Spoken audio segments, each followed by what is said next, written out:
High সবাইকে, চলে এসেছি নতুন ভিডিও নিয়ে। এই পার্টি মেকআপ লুকটা আমি কিভাবে করেছি পার্ট 3।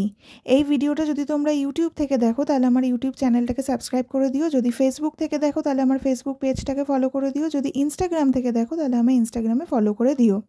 তাহলে চলো ভিডিওটা শুরু করা যাক। পার্ট 1 এবং পার্ট 2 এর ভিডিওতে আমি দেখিয়েছি তোমাদের কিভাবে প্রথমে ভালো করে স্কিন প্রিপারেশনটা করে তারপর আই মেকআপটা করতে হবে। এই ভিডিওতে আমি দেখাবো তোমাদের এরপরে যেটা করতে হবে। প্রথমে ফেসের যেখানে মনে হবে কনসিলার দিতে হবে, কনসিলার সেখানে দিয়ে সেটাকে খুব ভালো করে ব্লেন্ড করতে হবে, তারপর ফাউন্ডেশন, তারপর ভালো করে ব্লেন্ড করতে হবে। এই মেকআপ লুকটা তোমাদের কেমন লাগছে সেটা জানিও কমেন্ট করে। আমি সব ধরনের ব্রাইডাল মেকআপ এবং পার্টি মেকআপ করি। যদি তোমাদের আমার কাজ ভালো লাগে, যদি মনে করো আমার কাছে সাজবে, তাহলে আমাকে বুকিং করতে তোমরা আমার সঙ্গে যোগাযোগ করতে পারো। এই ভিডিওটা ভালো লাগলে লাইক শেয়ার কমেন্ট করে দিও। তোমরা আর কী রকমের মেকআপের ভিডিও চাইছো দেখতে সেটা জানিও কমেন্ট করে। চেষ্টা করবো তোমাদের কমেন্ট দেখে সেই রকমের মেকআপের ভিডিও করতে।